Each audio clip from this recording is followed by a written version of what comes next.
When they called my name to receive the Purple Heart, I should have felt proud. Instead, I heard my sister whisper just loud enough for the room to hear, "Guess they give those to anyone who survives now." Laughter followed, not from strangers, from my own family. My hands shook as Admiral Harris pinned the medal on my chest, and I realized something cold and permanent. The people who should have been proud of me weren't just ashamed, they were hiding something.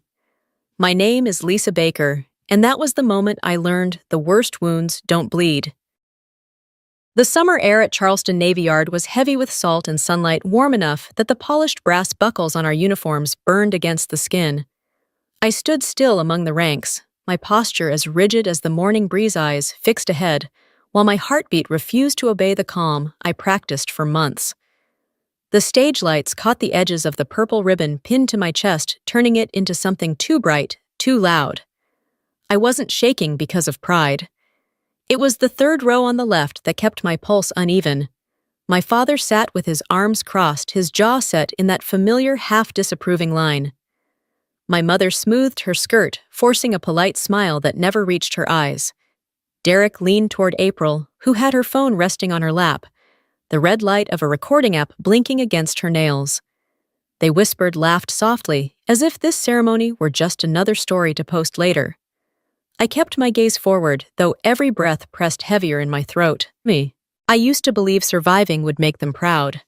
I believed scars meant proof of courage, not shame. But the way they looked at me, measured, restrained, almost bored, felt like a verdict I didn't see coming. It wasn't pride I saw. It was the quiet question of why her and not us. When the announcer's voice carried my name across the hall, the world stilled for a beat too long. Then just beneath the echo, I caught April's voice, light and sharp, slipping through the silence. A few heads turned. Admiral Harris paused mid-sentence, his eyes cutting briefly toward my family before returning to me. The applause rose muffled and distant as I stepped forward. My fingers brushed the cool metal of the medal, but all I could hear was the rush of blood in my ears and the heavy stillness of the man in uniform watching from the stage. His gaze wasn't celebratory. It was searching, knowing. I'd always thought the Purple Heart was proof that I'd done something brave. That day, it felt like evidence of something far more painful waiting to surface. 3 days after the ceremony, I drove back to Mount Pleasant, the harbor town that raised me. The house still stood on Liberty Lane, a name that never fit. Paint peeled from the porch. The air smelled of rust oil and salt. And the old wooden sign out front still read, "A family built on honor." The words looked carved in denial. Passing the empty shipyard, I slowed down. The clang of tools, my father's voice shouting orders, the sting of salt in my eyes, all memories. He once taught me how to patch holes in a hull, how to make broken things float. The last time I saw that look of pride in him was the day before I told him I was enlisting. Then came the slam of his fist on the table, loud as thunder. "No daughter of mine will wear navy blues." After that, we spoke through walls. My mother never shouted. She just whispered her gospel, "Family first, Lisa. Don't bring shame to us." Back then, it sounded like love. Standing there now, I knew it was fear disguised as virtue. Sometimes, family first really means truth last. Upstairs, dust settled thick as regret. While cleaning out my mother's drawers, I found an old envelope stamped faintly with the seal of the Department of Naval Intelligence. Inside was a sheet so faded I had to hold it to the light. It read, "Ongoing observation. Civilian access to classified medical data through Baker Contact." Baker Contact. The words crawled under my skin. No one here worked with the Navy except me. So who were they watching? Before I could think it through, my phone buzzed. A message from Admiral Harris, "Lieutenant, we need to talk." Privately. It wasn't a request, it felt like a warning. That night, the harbor lights bled through the blinds, cutting pale lines across my father's office. The smell of metal and sawdust lingered. His desk was a shrine to who he used to be, plaques, trophies, a mug turned upside down to keep out dust. The bottom drawer jammed, then gave way. Inside lay a single bank slip payment received. Maritime Research Group, $7,500. Signed R. Baker. My mouth filled with the taste of iron. He used to say honor had no price. Maybe he'd just found the right buyer. I snapped a photo and sent it to Ethan Cole, my old teammate. He replied after half an hour, "Lisa, that company's under investigation." They were part of the convoy leak in Yemen. My hand went numb. Ethan sent another file, contractors under suspicion. Line 12 Maritime Research Group, suspected of trading medical convoy routes to foreign contractors. The phone hit the floor, the sound sharp as a gunshot. They hadn't just taken money. They'd sold the path that nearly killed me. Outside, waves slapped the dock. On the desk, an old photo showed me in my graduation, White's, my father's hand heavy on my shoulder. I touched the glass, my reflection merging with his. Who else could love you enough to raise you and still sell you out to the highest bidder? 3 days after leaving my parents' house, a message from April blinked on my phone. Family dinner. Dad insists. Don't make it awkward.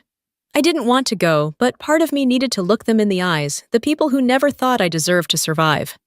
The harbor light sat by the bay, its yellow lamps casting soft shadows over the tables. My family was already there, smiling like actors in a photo shoot. For them, this was a reunion. For me, it was a silent trial. My father leaned back, voice sharp under the charm. So, what now, Lieutenant? Gonna be some kind of celebrity soldier? I kept steady. Just doing my job. Derek smirked. Must pay better than ship work. Maybe you can loan us that medal for a while. Laughter rippled around the table.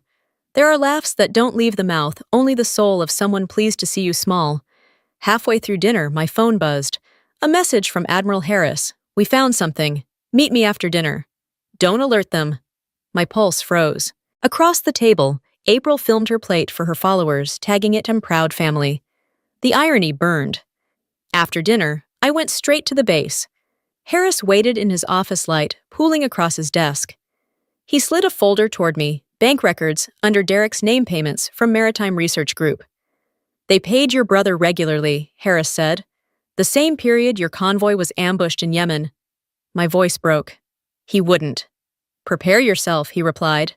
The last line read, report submitted by D. Baker, verified by R. Baker. My brother, my father.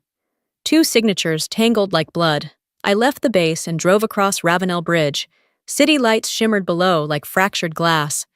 If this was true, I'd spent my life saluting men who had aimed behind my back. The next day, I returned to the harbor light. Another meal, another performance. April had a small camera ready. Derek arrived late, pale and sweating.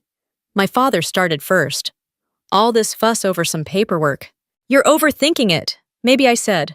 But the Navy doesn't overthink when soldiers die. April snapped back. You think you're the only one who's suffered? Dad almost lost everything while you were gone playing war hero. I stared at my glass of wine, its reflection purple like my metal. A tiny fly drowned inside it, thrashing until still. That was me, trapped in bloodlines, struggling to breathe. My phone buzzed again. Ethan's message. Maritime Research is a shell company, a front for foreign intelligence. The same group that bought your convoy data.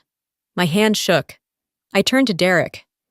You ever hear of Maritime Research Group? He laughed weakly. Consultants.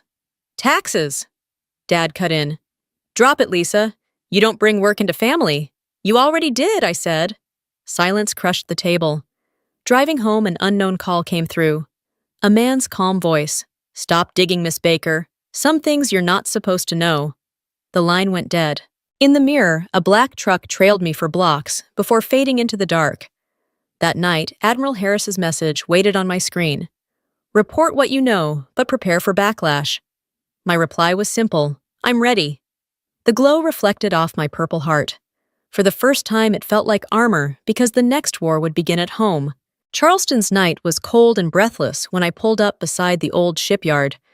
Sodium lights glowed weak through the fog painting. Everything the color of ghosts. The sound of waves against the rusted hulls was like steel sighing in its sleep. I used to learn balance here, how to walk on wet decks, how to steady my footing when the tide turned. Now I was here to find out who had knocked me off balance for good. The air inside was thick with oil rot and iron. The workbench was coated in dust, but one drawer had fresh fingerprints on it. I pulled it open. A small steel toolbox sat inside, heavier than it looked. Inside that, an external hard drive labeled MRG, Reports 2022, I connected it to my laptop. The screen flickered, then filled with emails. From D. Baker to Consultant MRG, subject delivery route confirmation. And below it, keep it quiet from Lisa. Schedule updated. My chest tightened. Those words, keep it quiet from Lisa, cut sharper than any bullet. I clicked another file, one marked Yemen Convoy Final.pdf. A list appeared. Jackson, Lee, Martinez. The last line read, casualty confirmed 17 survivors. L. Baker injured. Beneath it, my father's signature, R. Baker. He had verified their deaths. He had signed off the loss of men he once called countrymen. My legs gave way. I sat on the cold floor, the blue light from the screen washing over my face, the glow catching on my scar, until it looked raw again. Some wounds don't close. They just change color when truth hits them. I sent every file to Admiral Harris. He called back within minutes. His voice was grave. Lieutenant, this is federal now. We'll take it from here, but you need to stay quiet. I answered without hesitation. Quiet is what got people killed, sir. Just before dawn, another message came through, anonymous this time. Don't involve the feds. You don't know who's watching. I looked out the window. A black pickup sat 2 blocks down, the driver smoking eyes, hidden by the glow of his cigarette. He wasn't there to scare me.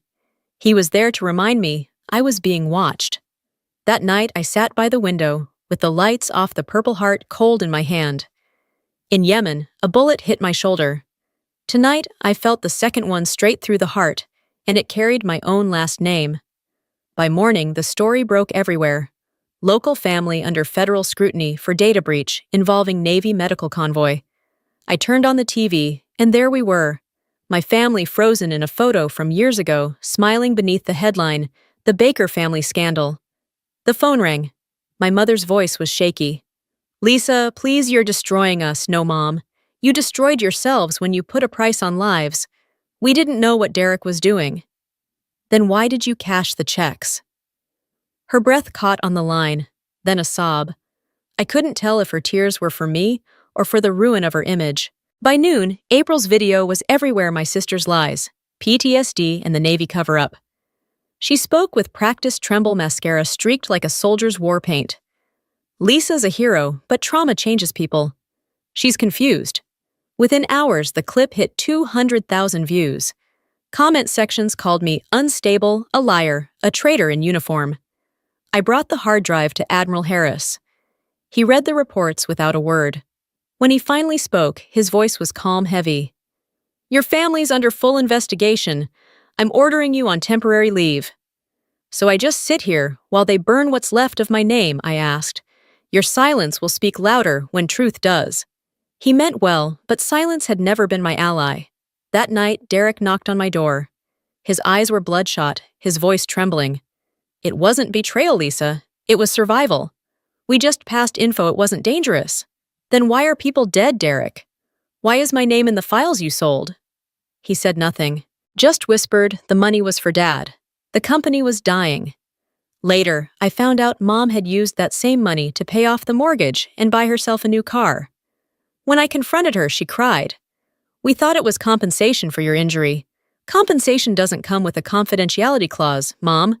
She collapsed into the chair, clutching my hand. I just wanted peace. You bought peace with blood. I walked the harbor that night. The wind rose, scattering salt into my throat. Streetlights flickered like distress signals across the water. The storm wasn't coming from the sea, it was brewing in my veins. I looked down at my reflection, the purple metal glinting against the black water. If honor was an inheritance, then I was the last Baker left to carry it. The naval hearing room at Charleston headquarters was silent enough to hear the hum of the lights. The flag hung motionless above the panel. I sat in full dress whites, every crease sharp, the Purple Heart catching the sterile glow. Across from me sat Robert, Janice, Derek, and April, my family once proud to say, Baker blood means honor, now unable to meet my eyes. On the battlefield, the enemy wears a different uniform. In this room, mine wore the same last name. The Navy prosecutor read the charges, his voice flat but final. Classified convoy information was leaked through civilian contacts. Evidence traces directly to the Baker family. My father slammed a hand on the table. You have no proof. We're patriots. Admiral Harris stayed calm. With a nod, he brought up the screen security footage from the shipyard. My father accepting a cash bag from a man in a maritime research jacket. The air vanished from the room. Then came the recording, "Keep it quiet" from Lisa. "The Navy doesn't need to know." His voice, unmistakable. My mother sobbed. April hid her face. Derek stared at the floor. They didn't need a sentence. Their silence was the verdict. Harris turned to me. "Lieutenant Baker, would you like to say something?" I rose. "Only this, I didn't survive luck. I survived them." The room stayed still until Harris spoke again, quiet but sure. "Courage isn't on medals, Captain.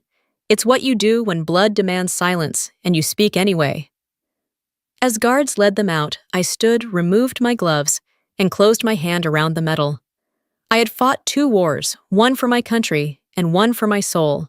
Both left scars that would never fade. 3 months after the hearing, the uniform hung untouched in my closet. I was on what the Navy called honorable recovery, leave a polite term for exile. The apartment in Charleston felt hollow, every sound echoing too loud the ticking clock, the faint hum of ships from the harbor, the distant cry of gulls that somehow made the silence worse.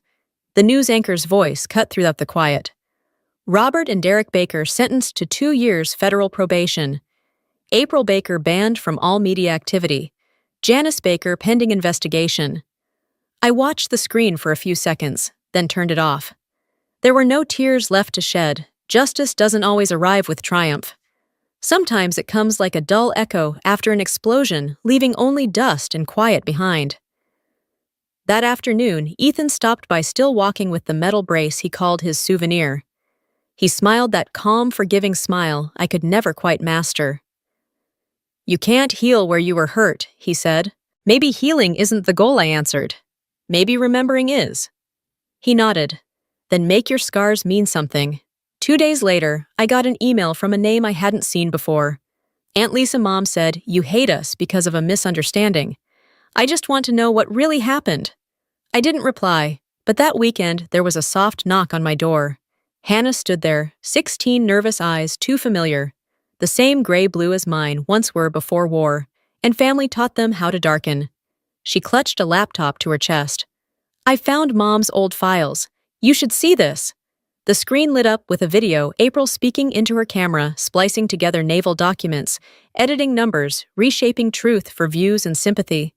Hannah's hands trembled. "I sent it to the FBI. I don't want to be part of the lies." For a long moment I couldn't speak. There was something fierce and pure in that girl's voice, the kind of courage that comes only when everything around you has already fallen apart. I looked at her and felt something shift, something almost gentle. The last Baker had chosen truth. Maybe that was enough. I pulled her into my arms and whispered, "You didn't break the family, Hannah. You rebuilt it." The sunlight poured through the window, landing on the Purple Heart resting on my desk. For the first time, it didn't feel like a scar.